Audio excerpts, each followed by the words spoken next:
말씀하실 때 한 무리가 오는데 12 중에 하나인 유다라 하는 자가 그들을 앞장서 와서 예수께 입을 맞추려고 가까이 하는지라.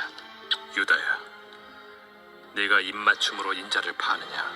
하시니 그의 주위 사람들이 그 된 일을 보고 여짜오되 주여, 우리가 칼로 치리이까? 그 중에 한 사람이 대제사장의 종을 쳐 그 오른쪽 귀를 떨어뜨린지라.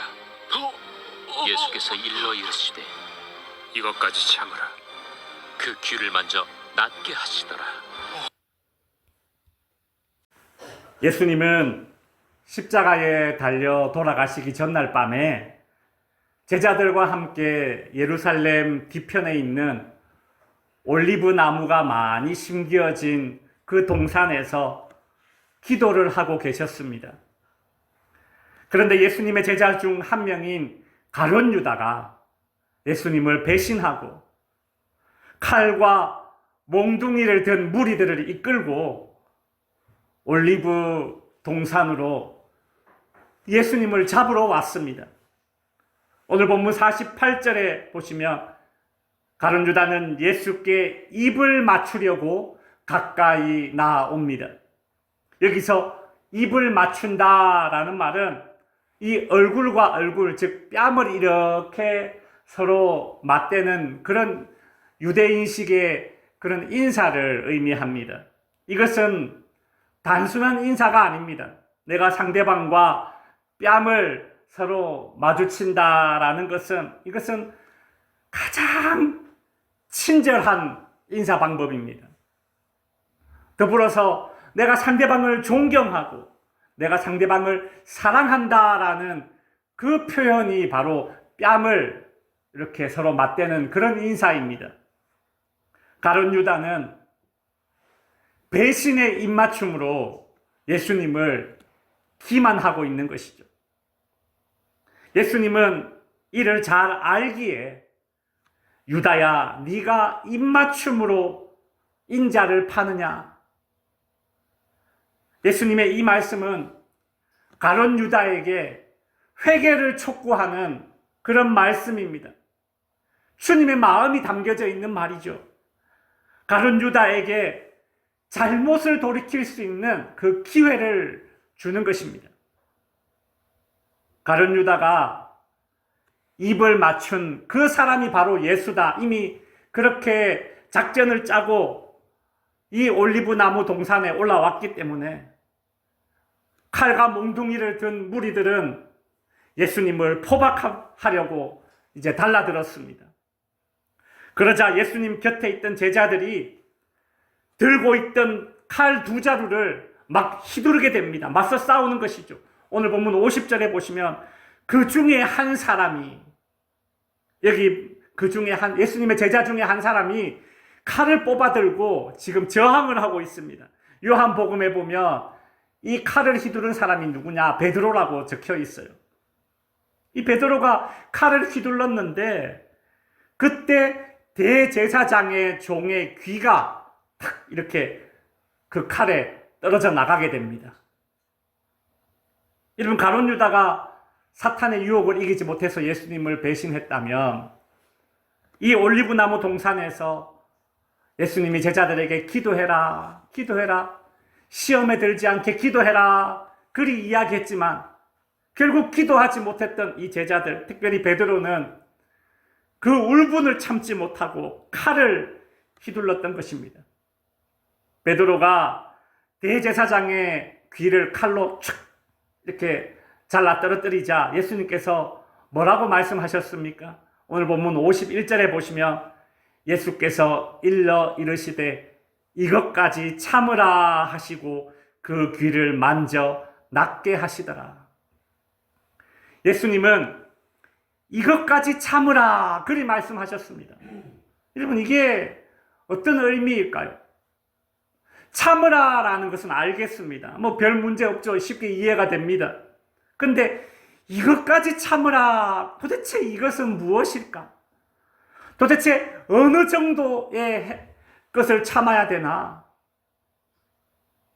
도대체 어떤 짓까지 우리가 참아내야 되나? 예수님께서 베드로에게 이것까지 참으라 라고 말씀하신 그 의미는 첫 번째로 참지 못할 이유가 있어도 참으라는 것입니다. 즉 명분이 있어도 참으라는 것입니다. 사실 베드로는 칼을 휘두를 이유가 있었습니다. 주님께서 체포당하시는데 그것도 아무런 죄 없이 지금 체포되고 있는데 여러분 가만히 있을 사람이 어디 있겠습니까? 그런데 주님께서는 그런 이유가 있어도 참으라고 말씀하고 계십니다. 이것까지 참으라는 이 말은 참지 못할 이유가 있어도 명분이 있어도 참아야 된다는 것이죠. 우리는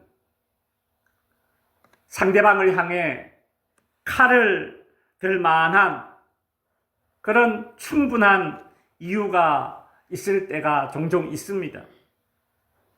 상대방이 먼저 말과 행동으로 우리의 자존심을 건드렸기 때문에, 우리를 공격했기 때문에, 물질적으로 나에게 손해를 입혔기 때문에 우리는 얼마든지 상대방에게 폭력으로 저항할 수 있습니다. 이것은 일종의 정당방위이지 폭력이라고 말하지 않겠죠.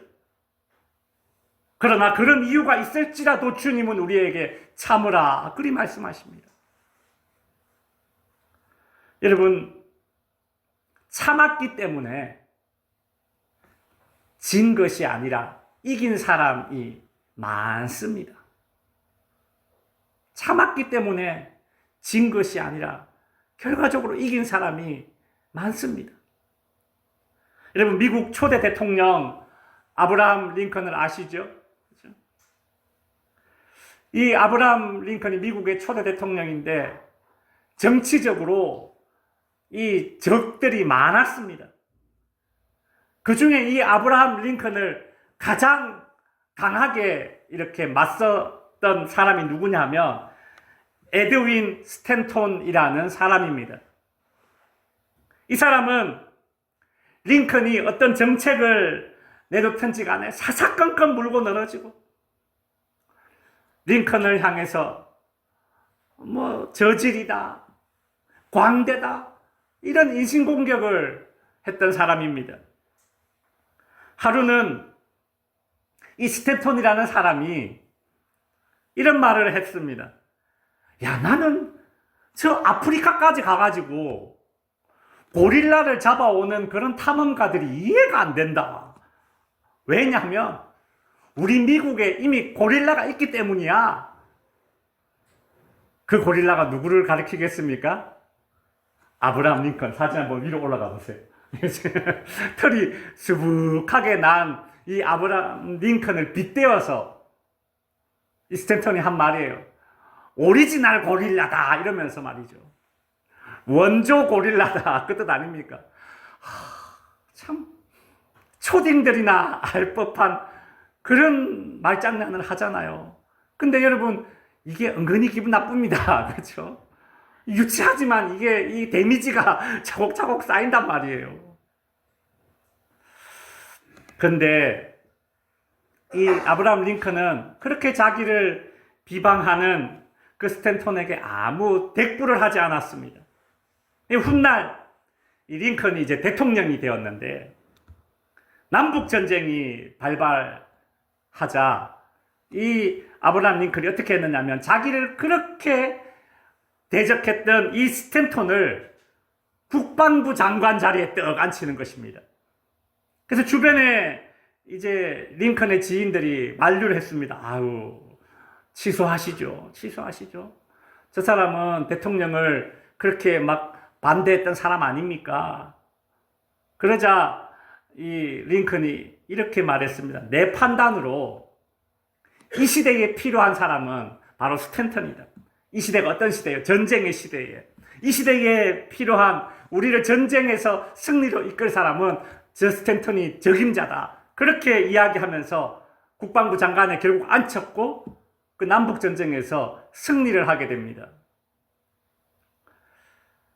그로부터 이제 얼마간의 시간이 지난 후에 이 링컨이 워싱턴의 한 극장에서 총에 맞아서 이제 암살로 이제 죽음을 맞이하게 되죠.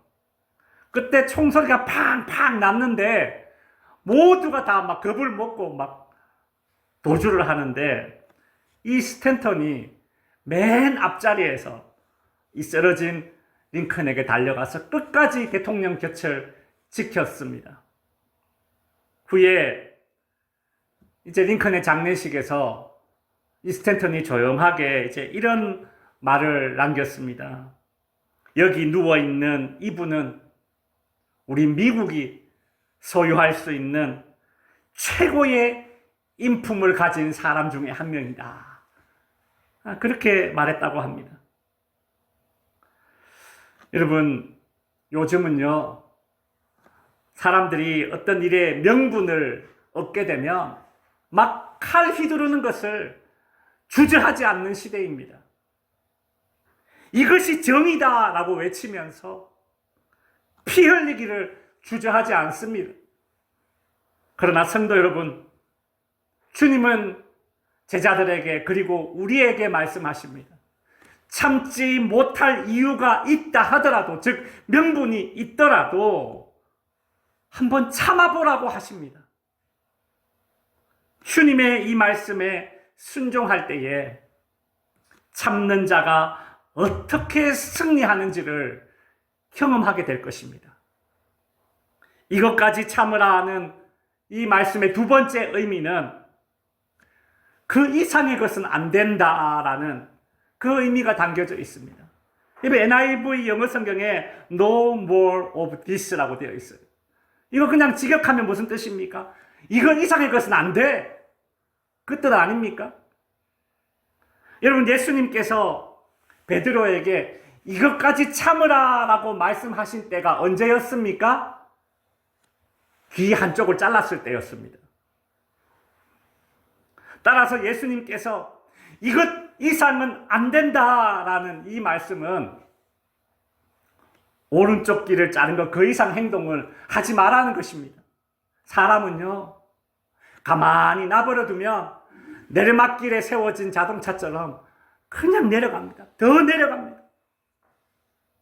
만일 예수님께서 베드로에게 이 말씀을 하지 않았다면 베드로는 오른쪽 귀도 자르고 왼쪽 귀도 자르고 마지막에 어떻게 했을까요? 목을 자르려고 했을 것입니다.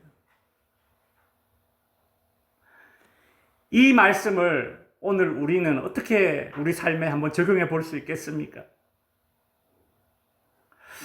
우리가 현재 지은 죄, 깨달은 죄, 그 이상의 죄를 짓지 말아야 한다라는 것이죠. 그 자리에서 죄를 멈추고 돌이켜야 한다는 뜻입니다. 사람이 완전하지 못하죠. 순간에 실수를 할 수 있고 욱하는 감정으로 잘못을 저지를 수 있습니다. 예를 들어서 운전을 하다가 실수로 사람을 치는 교통사고를 낼 수 있죠. 그런데 그렇게 길바닥에 쓰러진 사람을 내버려 두고 도망치는 순간 그 사람의 잘못은 실수가 아니라 뭐가 됩니까? 죄가 됩니다. 넘지 말아야 할 선을 넘어버린 것이죠. 영화나 드라마 같은 데를 보면 심지어 그렇게 사람이 길바닥에 쓰러져 죽어 있으니까 그걸 숨기기 위해서 또 막 그 시신을 산에 막 갖다가 막 묻는 그런 것도 있지 않습니까? 시신 유기라고 하죠. 그렇게 되면 이게는 죄가 아니라 엄청난 범죄가 되는 것입니다. 그 이상의 행동을 하기 전에, 즉 선을 넘기 전에 우리는 대부분 선을 넘지 않을 기회를 마주하게 됩니다.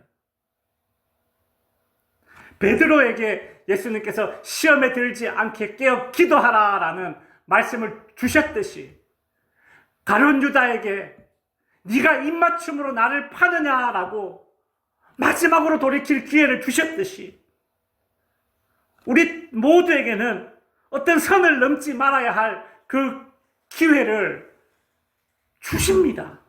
근데 사람들이 그 기회를 붙잡지 않는 것이죠.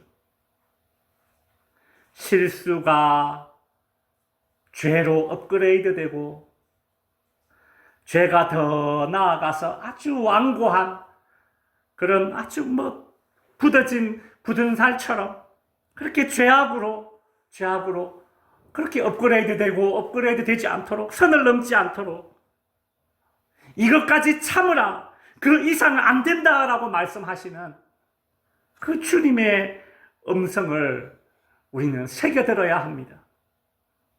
이것까지 참으라라는 말씀의 세 번째 의미는 그냥 내버려 두라 그 뜻입니다.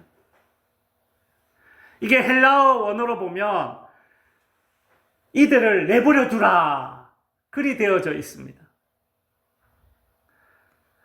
예수님을 체포하려고 하는 이 사람들 막지 말고 그냥 내버려 두라는 뜻이에요. 왜 예수님께서 그렇게 말씀하셨을까요? 그 이유는 예수님은 자기가 체포되어서 십자가에 못 박혀서 죽는 것이 하나님의 뜻인 줄 이미 알고 있었기 때문입니다. 그래서 마태복음 26장 53절 54절에 보면 베드로가 대제사장의 종 그 귀를 탁 잘랐을 때에 예수님께서 이렇게 말씀하셨죠. 너는 내가 내 아버지께 구하여 지금 12영 더 되는 천사를 보내시게 할 수 없는 줄로 아느냐? 네가 만일 그렇게 하면 이런 일이 있으리라 한 성경이 어떻게 이루어지리요? 그렇습니다. 예수님께서는 하나님의 뜻이 이루어지도록 그들에게 붙잡히셔야 했기 때문에 그 상황에서 이것까지 참으라, 저들을 내버려 두라 그리 말씀하셨던 것입니다. 성도 여러분, 우리는 나를 향한 하나님의 뜻을 알지 못합니다. 내일을 알지 못하지 않습니까? 내 인생을 향한 하나님의 피처가 무엇인지 우리는 몰라요. 내 인생을 향한 하나님의 큰 그림을 모르기 때문에 내게 일어난 이 일로 인해서 실망하기도 하고 하나님을 원망하기도 하고 일이 일비할 때가 얼마나 많습니까? 내 인생을 향한 하나님의 큰 그림을 모르기 때문에 하나님보다 앞서가려 할 때가 얼마나 많습니까? 우리 지난주 설교 제목이 그거였잖아요. 오버하지 맙시다. 그죠? 내 인생을 향한 하나님의 큰 그림을 모르기 때문에 내 앞길을 막는 사람, 나에게 손에 입히는 사람 만나게 될 때에 싸우려 들고 이기려 들고 용서하지 못하고 그렇게 마음에 두고 사는 것입니다. 우리가 세상을 살아가다 보면 우리를 힘들게 하고 더 나아가 우리를 대적하는 자들 수없이 만나게 됩니다. 그때마다 칼을 휘두르시겠습니까? 주님께서는 말씀하시기를 그들이 하는 일을 막지 말라, 그들과 싸우려 들지 말라 그리 말씀하십니다. 왜요? 이 모든 일들이 서로 합력하여 선을 이루실 계획을 하나님은 이미 갖고 계시기 때문입니다. 그들이 내 앞길을 막음으로, 그들이 내가 하는 일을 방해함으로, 그들이 나를 무시해서 내가 낮아짐으로, 그들이 나를 속여서 나에게 손해를 끼침으로 바로 그 일을 통해서 하나님께서 내 인생에 결과적으로 유익이 되도록 모든 것이 합력하여 선을 이루실 그림을 하나님이 이미 가지고 계시기 때문에 내버려 두라는 것입니다. 악인들은 악을 행하도록 내버려 두라는 것입니다. 하나님은 그 악인들이 행하는 그 악을 통해서도 의인들에게 선을 이루시는 분이십니다. 악인들이 악을 행할 때에 내버려 두라는 것입니다. 내가 복수하려 하지 말고 내버려 두라는 것입니다. 내가 복수하려 들다가 상처 입지 말고 하나님의 복수에, 하나님의 심판에 맡기라는 것입니다.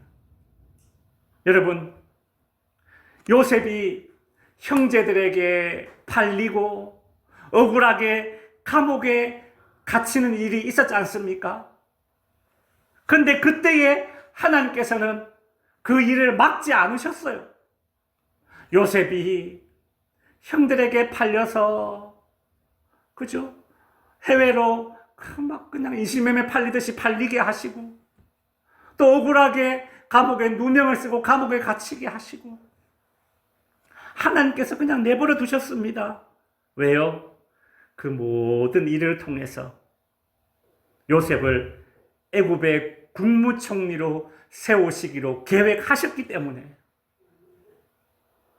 그러니 성도 여러분, 하나님을 한번 믿어보시고, 그런 하나님을 한번 믿어보시고 이것까지 참으라고 하시는 주님의 말씀에 한번 순종할 수 있기를 바랍니다.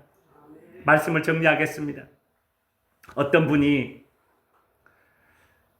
자기 교회 목사님 이제 사택에 들어갔더니 거실에 액자가, 성경 구절이 적힌 액자가 이렇게 적혀 있더랍니다. 어떤 성경 구절이 적혀 있었느냐 하면 이것까지 참으라, 이렇게 목사님 방에 액자가 크게 이렇게 적혀 있더래요. 근데 여러분, 우리가 성경 보다 보면 좋은 성경 구절 좀 많습니까? 안 그래요? 근데 그 좋은 성경 구절 다 제쳐놓고 이것까지 참으라, 이렇게 액자를 크게 걸어놨다라는 거예요. 아, 이 목사님 무슨 뭐 그렇게 한이 맺힌 게 많나. 그래서 그 좋은 말씀 다 내버려두고 저렇게 액자를 크게 해서 벽에 걸어두었나 싶었을 겁니다. 근데 후에 그 목사님의 삶을 보니까 이해가 되더라는 것이죠. 그렇구나. 예수님을 닮아간다는 거, 예수님을 따른다는 것이 뭐 어떤 거창한 무엇이 아니라 내 삶에서 이것까지 참으라를 실천하는 삶이구나. 그것이 제자의 삶이구나 라는 것을 깨닫게 되었습니다. 성도 여러분, 우리는 이것만큼은 못 참아 라는 생각이 들 때가 종종 있습니다. 그런데 예수님은 이것까지 참으라 라고 말씀하십니다. 정의를 추구하고 정의를 집행할 때에도 브레이크가 끊겨져 버린 자동차 마냥 되지 않도록 여러분, 우리는 기도해야 합니다. 기도가 뒷받침되어야 이것까지 참을 수 있습니다. 기도로 브레이크를 잡지 못한다면 훗날 내 심정이, 내 심령이 말이죠, 퍼석퍼석한 낙엽처럼 그렇게 메말라 버리면 어떻게 하겠습니까? 검과 몽둥이를 휘두르는 그 무리들을 향해서 예수님의 대응은 땅에 떨어진 귀를 주워서 다시 붙여주고 고쳐주는 것이었습니다. 이 방식이 오늘 예수를 따르는 우리가, 이 땅의 성도가 검과 몽둥이를 막 휘두르는 이 세상을 살아가는 대응 방식이 될 것입니다. 우리는 이번 한 주를 고난주간으로 보내게 됩니다. 참고 또 참아봅시다. 무엇이 됐든 말입니다. 이것까지 참아내는 이 예수님의 방식으로 세상을 이기고 하나님의 뜻을 이뤄갈 수 있는 우리 모든 성도님들이 되시기를 주님의 이름으로 축원드립니다. 기도하겠습니다.